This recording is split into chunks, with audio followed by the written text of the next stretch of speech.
Deleted session, May 15, 1978. Now, a personal session. First of all, the physical advances, and I will come to Ruber's physical condition, have come about because he is making certain advances psychologically. Lately, he has stopped projecting negatively into the future. There are a few lapses, but overall, he is changing that habit, and the point of power has helped him considerably there. He is discussing his feelings openly with you. That plays your pendulum work, prevents fears from going underground again. He is quite importantly beginning to change the viewpoint from which he previously viewed his reality. There is a line in the point of power material to that regard. He has not as yet changed his viewpoint to that of a normally flexible person, but it is vastly improved from the one he had only a short while ago. It is true that he is quite aware of his bodily conditions, and yet overall he is not concentrating upon them or regarding them negatively. The new viewpoint with its new attractions, helping with work, helping with house chores, these automatically take his mind elsewhere and act as further stimuli. And remember, they are the result of loving creative inspirations. Again, the table and the chair. You follow me? Ralph said, yes. They said, so be on the lookout for further such inspirations. The body itself is responding beautifully. Ruber went in a very short period of days from doing relatively little physically to giving the legs rather constant stimulation with the chair.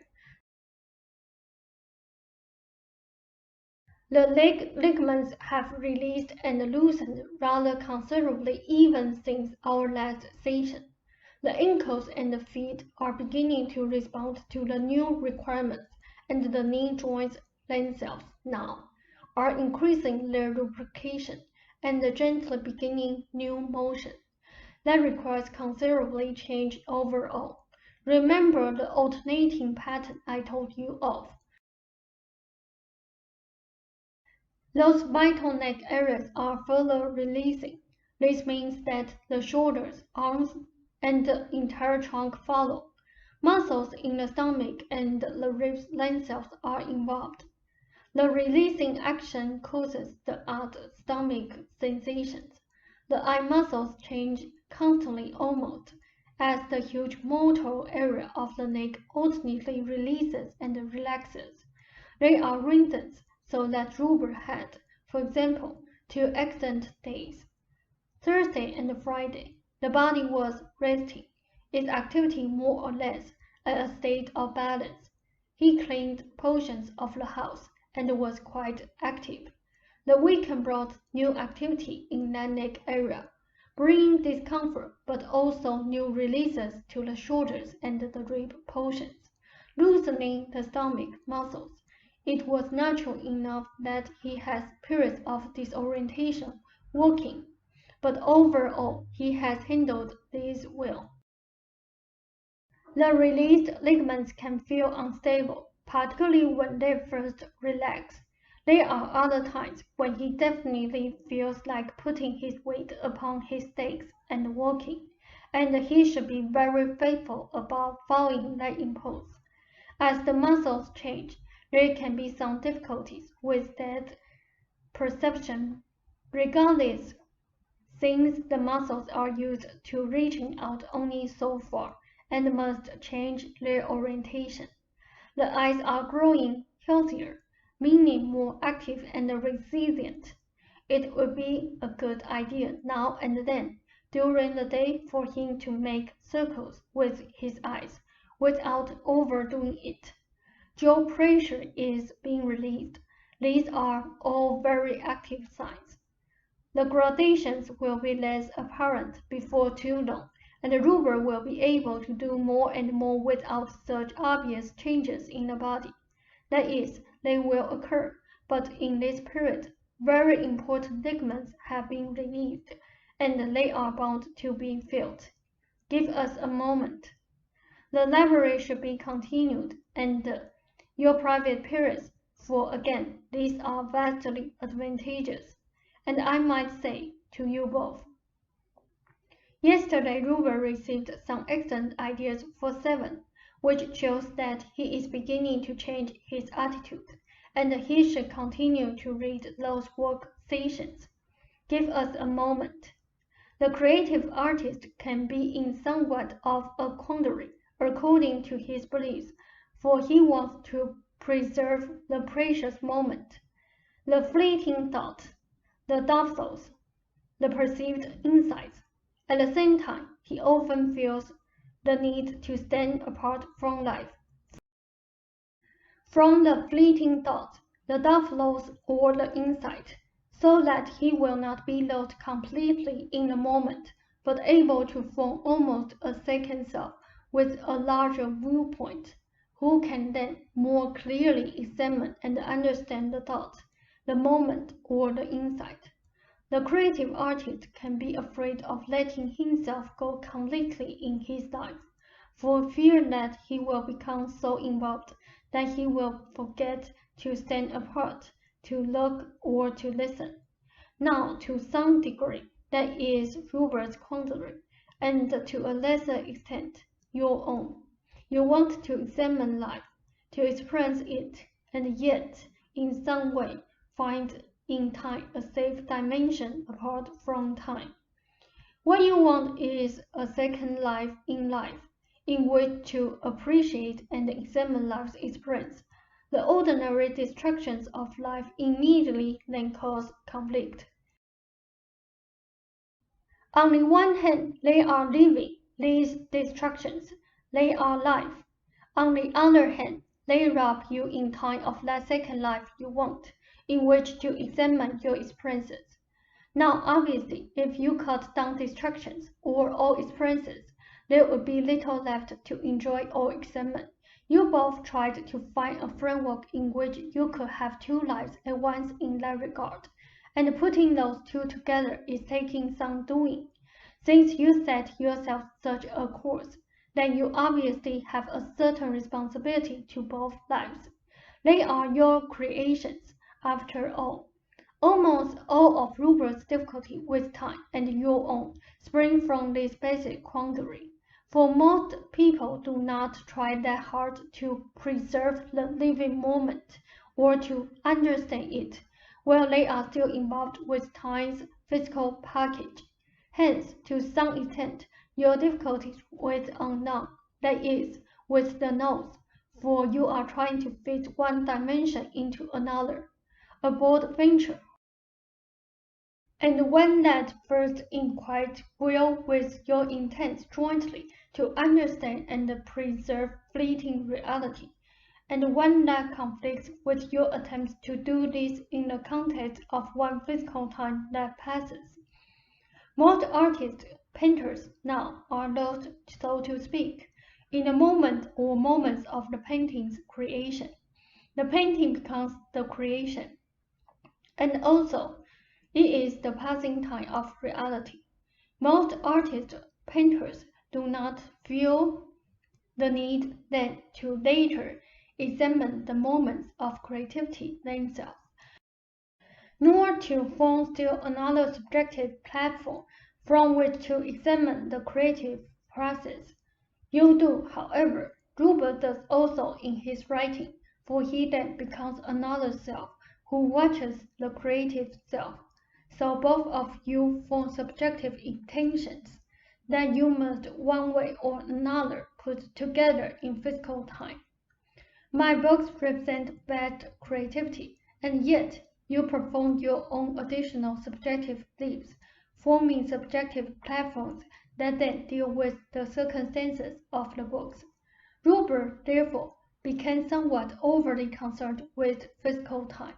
He must allow himself greater freedom creatively, in a playful manner, forgetting all thoughts at the time of time. I have a few suggestions for both of you. I am not speaking of schedules. You have a responsibility to time and to timelessness. I would like you to make a list of what you want to do in a day, that is, in a 24-hour period, and to think of that period now as a gift of time, to be used as you desire. Do not think of breaking it up into segments, but rather as the rhythmic flow of desired activities. You will want to paint, to prepare unknown. Now, painting is in one regard timeless, though it will flow into time. Unknown is timeless, yet it will follow into time. Yard work is not timeless. It can be a joyful exercise of the body, the natural life being reinforced, and it can also provide feelings of timelessness, so that in that regard, your love of timelessness can be combined with your love of the moment. I want you each to make a list, then, of what you want to do in a day. You can quite properly decide, if you want, how many hours you want to devote to given activities, but do not think of schedules. But instead of the flow of timeless energy into time, when you have decided and see where your prerogatives lie, then stick to them. Robert can begin now with his 3 hours, this to be a free creative time for thinking or writing. He likes to paint, but he does not regard that in the same way, so let him allow himself an hour a day for painting, or so many hours a week, whatever he wants. The library takes little time, but he should turn his focus more toward his timeless encounters and toward the playfulness of his creative and psychic abilities. You determine the time you want to spend with unknown, time you want to spend, say, in the yard.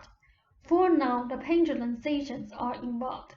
You do not need to worry about hurting your friends or neighbors, who will understand quite well. You have only to firmly state your position, and they will follow, expecting this of you. Think of the entire 24-hour period, however. If the two of you stick together, there will be no problem, and particularly if you view this not as a schedule, but as a way in which you want to mix time and timelessness and merge the two lives, that each of you try to live in the one life. Distractions may occur, but you can deal with them. If your attitudes are clear, and if you see that overall you are doing what you want, then any distractions will not be that important. Give us a moment, since I have your list also in mind. Truth is not like a specific prescription.